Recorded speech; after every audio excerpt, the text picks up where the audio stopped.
Hello guys, and welcome back to another video. I know it's been a while, but I took some time off around Christmas, and I also just wasn't really playing cards, to be completely honest with you, because the meta was not particularly fun for me. I was not enjoying myself playing the game, so if I'm not enjoying myself playing the game, it's kind of difficult to make videos about it. But the video we are talking about today will hopefully fix that, because we have a upcoming balance patch. This was announced 4 hours ago. And it is coming out later this week, I believe. I don't think there's a specific date yet, but sometime soon in the near future, we are getting 5 nerfs and 5 buffs. So we're not going to read all of the text 1939 has posted here, but we're going to reference some of it, which is why I'm on the sort of announcement blog itself. But they describe how the meta operates under the shadow of Second Front plus B26. This is accurate. That is one of the 2 most influential decks in the meta, and it is quite constricting on control decks in particular, because you can't make a very anti-aggro control deck, because B26 will absolutely murder you if you don't have the ability to win before turn 8, or have the ability to stop all of their orders or damage. So that is the one that they mention. They notably don't mention buffs. Like, I think their attitude is that buffs is easy to counter with control, and it's just because control can't exist because of B26 that buffs is good, but like, they don't seem to think buffs is as warping as I think it is personally. But anyways, let's get on to the nerfs. They are nerfing buffs, don't worry. Don't worry, before you, like, click off and start making a rant post. They are nerfing buffs. So the first nerf that we are looking at here is to Kangaroo Transport. It gives a British Infantry Blitz and Heavy Armor 1, but it no longer counts as a tank. So it cannot move and operate in the same turn, and this absolutely shuts down tactical withdrawal.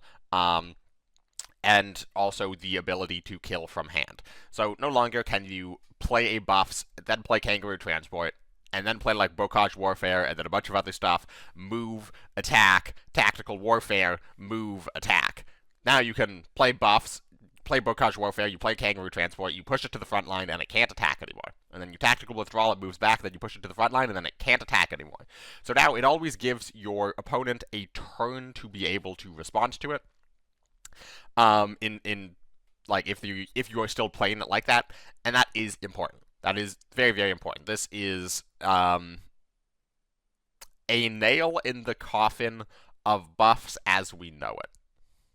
I want to be very clear about that. So yeah, they do reference buffs obviously in this description. They also mentioned how this, as a result, nerfs tactical withdrawal. You don't have to nerf tactical withdrawal on top of this because, this is already substantially weakened the card. And then they say the core component of the deck is still intact, but more reliant on their plan B of frontier forces, chain homes, etc. Alright, so I'll talk about things once we get to the bottom. Here. So the next change is to RAF Mustang. It's going from 3 to 4, exactly as I predicted. This should have just never been released on 3. This is a stupid card on 3. It is still a stupid card on 4. But yeah, I don't really have a lot to say about this. This card at 3 is probably the most inexcusable card to have ever been released by 1939. I have genuinely no idea why they released it at 3. It is insane. At 4, it is still incredibly good. Easily Britain's best unit. Probably still the best unit in the game. But it's not at 3. So this is a good change. They specifically say it is aggressively statted. It comes with a hefty downside. X to doubt. However, in practice, the downside is often irrelevant, as the Mustang is good at closing out games fast. We adjusted the stats slightly by making it 4K. Yeah. Okay, fair enough. And we get down to the third change here, which I think everybody was expecting. Well, there was a lot of ways to nerf the B26 deck, but everybody was expecting a nerf to the B26 deck. And the nerf is to Second Front. So Second Front is getting a lot more text to it, and in return, it is losing bond. So Second Front no longer has bond, but it now says remove a German ground unit, return it to at the end of the enemy next turn, and duplicate it. So the second sentence is the same. It still returns at the end of the enemy turn, so it gets around countermeasures. They're still able to move or attack at the start of the turn, and you still get 2 of them, but it's only German ground units. So this means you cannot do it on B-26H. Or, yeah, the B-26. It is not a ground unit, and it's not a German unit. And you can't do this on Henschel, because it is not a ground unit. So this removes the 2 primary ways of using this for a ton of burst damage. You can still use it for a ton of burst damage, but it's substantially harder, so you're less likely to run, like, 2 or 3 copies of this, because it's harder to build your deck around it, in a way that makes your deck good, to be clear. And removing the bond, I think, is reasonable, because this card is much harder to use. I feel like you could have kept the bond, in that I don't think the bond would have been a huge downside, because you want a unit on the board. So you're playing this with a German unit on the board, like, probably 75-80% of the time, because you want to be playing it on something big enough to warrant duplicating it. And if it's big enough to warrant duplicating it, you might not have the credits to play it with Second Front, so you play it on a previous turn, and if it sticks, then you Second Front it. But I think they removed bond because of they ran out of space on the card by adding German ground unit. So, yeah, overall, I am very happy with this change. I think if they just made it German units and it was still able to target Henschel, I think we would still have a very big issue with German decks being able to close out games incredibly fast, and therefore controlling much more the ability for control decks to exist. You can still do incredible things with this, to be clear. The 2 things that come to mind, one is Leopold, because it doesn't say infantry or tank, it says ground unit, so you can do Leopold, and if it sticks, you would shoot face for 6, Second Front, and then on the following turn, you shoot face for 12. And the other one is, in the Navy deck, you play this on the, on the 2nd Marine Division. So, all in all, it still has its uses, and it is still a card that does technically hamper design space in the future, because this is very, very terrifying. But German ground units is certainly going to be much less of an issue than it previously was, and obviously they talk about this. And sort of the impact of the deck, and its impact on the ability to play control. Then we have a nerf that I don't think a lot of people were expecting, is a nerf to the 2nd Marine Division. So, the 2nd Marine Division is sort of the core card of the Navy burn deck, where you play a lot of Navy cards, and you play the 2nd Marine Division, and the 2nd Marine Division burns the enemy HQ when you play Navy cards. Very, very straightforward. It peaked in its popularity and arguably power within the meta before the most recent expansion. So I think if they had nerfed it back then, like if they had nerfed this 6 months ago, I don't think people would have been too surprised. Nerfing it now is a little surprising to me, because it's just not nearly as popular. And I've played a bit with it, and it's still powerful, but it's a little bit less powerful relative to what other people are doing than it previously was. And the nerf is they just removed shock. This is a good change, though, because at its peak, the Navy burn deck, it wasn't frustrating because it burned you. It was frustrating because if you were playing a deck built around ground units, you could barely touch them, because they would just have a 2nd Marine Division, or 2 2nd Marine Divisions, both with shock, and then a Gifu Regiment, which would continuously regain shock, and they would just sit in the support line because they would draw cards and burn you from the support line, so they don't need to take the front line. But if you are playing a deck largely built around infantry, if you push your infantry up into the front line, you are spending credits to do so, and then they respond by killing everything with shock. And now your front line is gone, you spent those credits for no reason, and yeah, it just made it a very, very difficult task to deal with this deck for certain matchups, so I think this is good. If you're playing against like a control deck that's just either going to hammer this or not hammer this, this doesn't impact it at all. So it's a relatively small change in that it is a change that is only going to matter in like 40% of your matchups, but in those 40%, this is a very big hit to the card in a way that I think is good because it makes the deck slightly more interactable. And again, you could still actually use this with Second Front, which further makes the loss of shock not that important if you're going to do like Second Marine, Second Front on the same turn. And then we come down to the last nerf, which is once again a nerf that I don't think a lot of people were expecting, and that is the nerf to Shifting Doctrine. So Shifting Doctrine is losing intel. The effect of the card is still exactly the same, it just no longer has intel. So this really serves one purpose. I mean, technically two. You can argue that this makes it so that if you're playing Shifting Doctrine in a non-intel deck, you no longer just get free intel, which gives you slight information on your opponent's hand, which can be situationally useful. Like, intel is just a bonus. Even if you don't have any legions or anything else, intel on your opponent's hand is just useful, and sometimes you might be able to win you the game because of the information you gain about the contents of their hand, particularly on ladder where it is closed deck lists.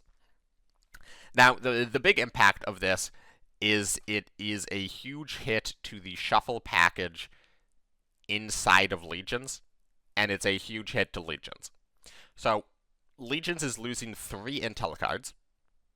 If you ran Duggan, up to 7 intel cards, but I don't think anyone was finding 4 Duggan in Legions. So like 3 to 5 intel cards removed from the deck, and all of those were 1 credit intel cards. And all of those were 1 credit intel cards that also net drew you a card. So that's just the Legions deck on its own is going to find it substantially harder to proc their intels, and they're going to find it substantially harder to cycle through their deck. Basically, the deck is going to get slowed down a lot, and either have to pick one of 2 directions. One is commit full to the Jagro, and run, like, 4 expansions, and then you just sort of run a few intel stuff on your top end. Or the other option is to commit full control, and just play larger cards so your loss of card draw is less impacted because your average card quality goes up and your average cost of card goes up, so you're emptying your hand slower. I don't think the way Legions is currently built, where it's kind of mid-rangey, can really exist without Shifting Doctrine. And the other big thing about Shifting Doctrine is, since you no longer want to be playing Shifting Doctrines because it loses intel, this is a huge hit to running Sabe Regiment inside of Legion. So running like the shuffle package of just Sabe Regiment, and then because there were shuffle intel cards, you'd play that together, and then you'd be able to do the Sabe pings on board. Now, because you really are running out of intel, like, you don't have as much of a reason to run cards like Shifting Doctrine, and I don't think Sabe Regiment on its own is enough of a reason to run Shifting Doctrine without intel. So basically, this is a huge hit to Legions, and not particularly a big hit to anything else that Japan has, which is surprising, because I think there are 3 Japan decks right now, 3 aggressive Japan decks right now. There is Legions, there is Japan-Soviet aggro, and there is Japan-France shuffle. And I think Legions is the worst of those 3. So it's crazy that we get a nerf that only affects them. When you could have nerfed a Japanese card that affects all 3 decks equally. But you instead nerfed a card that only affects the worst of those 3 decks, and it's also, Legions has been nerfed quite a bit recently, so I don't know why they, like, uniquely hate Legions but don't mind Jagro. Maybe it's just because Legions can feel a bit more smothering, whereas, like, Japan is just sort of like, oh, do they hit the, like, 1-drop curve, and then, like, do their rushes hit the right targets, and they hit their expansions to keep their hand full, or do they, like, run out of cards on turn 4 and lose? It's a much more standard gameplay experience, whereas sometimes Legions is just, like, wave after wave after wave, and they never run out of cards in hand, and they never run out of units on board, and it just feels really smothering if you play a deck without a specific win condition. So maybe it's just that it's less fun to play against if you are a relatively less, a relatively inexperienced player. But all in all, Legions was powerful, so it didn't not need a nerf. It's just surprising that it got nerfed and the other decks didn't get nerfed. But I suppose we could read this. Another couple of decks chopping at the bit at the downfall of Second Front is Jintel and Shuffle. In both of these decks, Shifting Doctrine plays an important role, so we are preemptively nerfing these strategies by removing Intel 1 from it. This mainly hurts Jintel, but the whole card is significantly weaker now, so we will see if players shift away from Intel and or Shuffle Doctrines in the future. I do think it is a fair point that saying one of the reasons the more aggressive versions of Japan are better than Intel right now is because of Second Front. Intel struggles to win the game before turn 9 against the Second Front B26 deck, which will no longer exist, whereas the Jaegro decks can very consistently win before turn 9. However, I don't know. Before people figured that out, like, Legions was being played, but it was still arguably weaker than the Jaegro decks, and I don't think that's really done a lot to change. It doesn't really hurt Shuffle that much. Like, Shuffle loses knowledge of the opponent's hand, but, I mean, you're an aggro deck, so most of the time, a knowledge of your opponent's hand doesn't really change your decisions. So yeah, all in all, I'm fine that they made this change. I absolutely do not mind that they made this change. It's just, like, is this one of the 5 changes I would have made to make the game more playable at the moment? No. This would not have made my top 5 list. And those are the nerfs. So we have a nerf to the German burn deck, a nerf to the sort of heir to the throne of German burn decks. We have a massive nerf to the buffs deck. We have a nerf to every single British deck because this card was stupid. And we have a nerf to Legions. What is not nerfed? What is sort of left in the rubble? Well, one, they did not nerf buffs the unit. And I think that they should have nerfed buffs the unit on top of Kangaroo Transport. Because buffs the unit is still very, very stupid. You don't, like, you can still burst from hand, or sorry, you can't burst from hand anymore. But you can still do buffs on turn 1, and then on turn 2 play for freedom, and then you push up your, 5/7 0 operation unit into the front line on turn 2.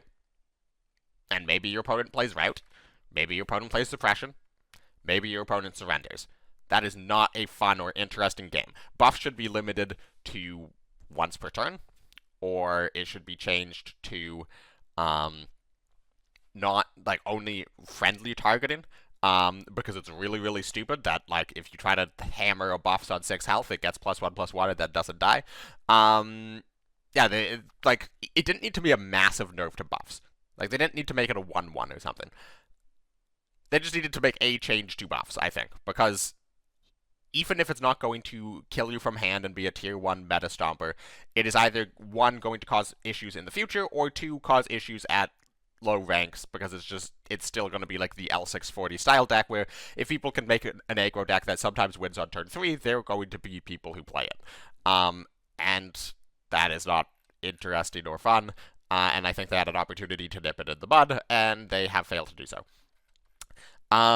The other changes that are not, or the decks that are not being nerfed, I think in terms of power level, is Japan Soviet aggro. I don't know specifically what you would nerf. I've seen a lot of people say Kolm should go to a 2/2. I think Kolm at a 2/2 is largely unplayable, which the argument becomes, should you make Kolm, like, is Kolm at a 2/3 too powerful to the point where, like, it's better to have an unplayable card than a broken card? I don't know where I stand on that. You could nerf Rush again, but that feels kind of bad. Like, I don't know specifically what to nerf Japan Soviet. And I'm not even necessarily saying Japan Soviet needs to be nerfed. But again, I just think it's probably the most powerful deck in the game right now that is untouched. And same with Juffle. Like, I feel like you could have touched something in Japan's package. Maybe not in balance changes, but maybe in the next rotation. You can do something about that. But those are sort of the main heavy hitters of the meta. So let's come down to the buffs. So the first buffs, this is probably just to make, buffs players feel slightly better with themselves. This is a buff to the polar bears. So the polar bears goes from a 1-3 to a 2-3, so it gets +1 base attack. And its deployment changes from gets 1/+1 for each British infantry you deployed last turn to get +1/+1 if you deployed a British infantry last turn. So if you play it without a British infantry, it has +1 attack. If you play it with 1 British infantry, it has +1 attack. And if you play it with 2 British infantries, it has -1 health. And if you play it with 3 British infantries, you have -1, -2, essentially. So, in my mind, this is not particularly a buff, because if you're playing a deck that doesn't play a lot of British infantry, I'm not convinced that you care about a 2-3 Bond Fury infantry, particularly now that you can't make it a tank. And I don't think you care a lot about a 3-4 infantry. I feel like you wanted this in a deck that's making this like a 3-5 or a 4-6 with garrisons and stuff. I'm not super convinced that this is a buff. It makes it better in draft. I am unconvinced that this makes it better in terms of competitive viability. I think this might make it worse in terms of competitive viability. And regardless, I didn't really think this card needed a buff. This card was fine. Like, it was certainly one of the weaker cards of Britain's package, this expansion, but, like, it's absolutely fine. I don't know. It was a Bond Fury guy. You could give a +3/+3 with the, African regiment. Yeah, I don't know. This is just, like, a complete nothing burger of a change. I think this is basically just to appease anybody who really liked playing buffs, who is now upset that their deck's a lot worse. So they give a bit of a description here. The polar bears are not part of the success of the sort of British infantry deck, and I've struggled seeing play. We are streamlining the effect a bit. The text now reads the same as on other cards in this sub-theme. To compensate, it gets 1 higher base attack. Yeah. Nothing really just to say there. Then we see the 40th Panzergrenadier is getting 1 extra attack as well, so it's going from a 2-3 to a 3-3. This is the card that sends a unit to hand to draw a card if it is friendly. We saw very, very, very limited testing of this card within the B26 deck at the World Championship. I don't think it was that good. I don't think its impact in the World Championship really convinced anybody to run it. I still do not see this card on ladder basically ever, and I don't think making it a 3-3 over a 2-3 is a huge deal. I think it's just too expensive for the effect, is the bottom line. If you're using the Blitz on this, for 5 credits, you probably just have better plays. And if you're using this on a friendly unit for 5 credits, you definitely have better plays.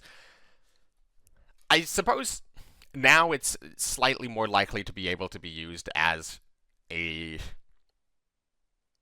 attempted tempo swing. Like, if your opponent has a 3 health unit in the front line and like a big unit somewhere else on the board, and for 5 credits you send the big unit back to hand and then trade into the 3 health unit, it's a lot easier. There's a lot more likely to be a 3 health unit than a 2 health unit. So yeah, I don't know. This is a fine buff. This is an actual buff, unlike the Polar Bears change. I'm just not convinced that this is going to change the needle. But maybe. Maybe this will make it just, if a German deck that is just trying to run good cards exists, I think maybe they consider this. It's certainly not going to make the bouncing your own units archetype playable, because that is a stupid archetype. Then we get down to a fairly substantial buff, the M3 Lee, the card that, if it moves into the front line, it gives all units in your deck +1 attack, is going from 4 credits to 3 credits, and it's keeping all of its stats and keywords, which is insane. This is a 3-credit 4/4 tank with ambush and smokescreen, and a buff to all units in your deck on a trigger. This is just, like, on paper, an insane card. And in reality, I don't think it's going to see play. I think it's still sort of the same issue as before, where it's 2 operation cost, makes it very, very difficult to use effectively on curve without ruining your curve. Like, if this was to 1 op rather than to 3 cost, it would be such a better card. Because, yeah, at the end of the day, your turn 4 in a frontline deck can't be push M3 lead to the front line. And that's assuming the front line is empty. Yeah, this card is unfortunately still just far too slow to see play, but this is a huge buff to the card. So yeah, maybe in the future, maybe if there's enough support, maybe if there's enough cards like Chasing Shadows that like sort of move things to the front line for you, maybe. But if the US gets enough good cards to make this card good, I feel like you just play the good cards instead of this. And then we get down to another change for the US, and that is the USS Yorktown going from 6 credits to 5 credits. And the USS Yorktown is the summon 4 boosters to the battlefield in the front line if possible. I think this is not a change that should have been made. I am fine with them trying to push a US deck to be playable. I am fine if the US deck that they want to be playable is boosters. I don't think that this card needed a buff. At 6 credits, this card was good. At 6 credits, this card got played. And at 6 credits, this card won games single-handedly. And at 5 credits, it will just do so at a much higher rate. I don't know. This is basically just a massive removal check. Like, if you play this on turn 5 to make 4 boosters in a boosters deck, you are effectively threatening lethal on the following turn if they can't remove at least 2 of them. And there's a lot of decks that can't remove 4 2/2 planes in the front line on turn 5 or turn 6. And that's, like, I don't know. I don't think it's very fun of a play pattern. If you're playing against boosters, they play some boosters, they put some cards on top of a deck and draw them. And you're just sort of going back and forth, and then on turn 5, they summon 4 boosters. You can't deal with it immediately, so you play a guard, and then they do duress, buff the attack of all of their fighters, and kill you on turn 6. That's not very fun. And obviously, they could theoretically have still done that on turn 6 themselves, but that gives you a chance to take the front line yourself. Like, that gives you a whole other turn to take the front line to shut down the card being played on curve. That gives you an extra turn to hit your, like, carpet bombings, your wave after waves turn, where you get into AoE range. Yeah, I don't know. This card just did not need a buff. I'm not a big fan of this change. And then, lastly but not least, you have my favorite buff of this patch, and that's to the Coastal Battalion 7. So this was part of the Keyword Soup deck. It was a 4-credit 2/5 ambush blitz that has a trigger that gives all units you deploy +1/+1 for each combat keyword they have going forward.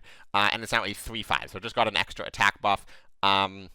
This is just an all-around solid change. This is a special in a minor nation, so it is supposed to be pushed a little bit, but a 3/5 ambush blitz infantry for 4 is slightly pushed, but it's not, like, broken. Like, it's not like a RAF Mustang, or anything like that. So all in all, I think this is a good change. Again, I don't think this is going to super move the needle on combat keyword decks. I think combat keyword decks, what's going to move the needle is the disappearance of B26. The question will be, with the reappearance of all sorts of control decks, is the combat keyword deck going to have what it takes to stand up to the other control decks that flood in to the meta with B26 being gone? So yeah, that is all in all the patch. They say here, as we'll continue to monitor the state of the meta and your feedback and make adjustments as needed. It should be noted, though, we generally want to allow the community to adjust to meta shifts before stepping in. You may feel this results in us acting too slowly, but if we step in and nerf things the moment something starts to become unpopular, we are removing one of the fundamental features of card games. Card games, by their nature, are a toolbox where people can switch tools in and out based on their needs and strengths at any given time. We do not want to remove this agency from players and only step in once those adjustments have run their course and the meta is under a threat of becoming stale. See you on the battlefield, Commander. So basically they're saying like, hey, don't be mad at us for not making these balance changes for like 2 months. And I can understand where they're coming from, of being like, why didn't you just like, you know, nerf buffs and second fronted to the ground 2 weeks after the expansion dropped. Um, I think we I think we well ran their course. I think these changes could have come out like a month ago, and people would have been fine. Well, I guess a month ago the World Championship hadn't happened yet, but like 3 weeks ago, I think these changes would have been fine. And the reason they didn't is because 1939 took Christmas break. They take every year they take a fairly substantial break. My understanding is it's staggered, so you have different people out of the office at different times, sort of around the end of January or end of December, starting of January.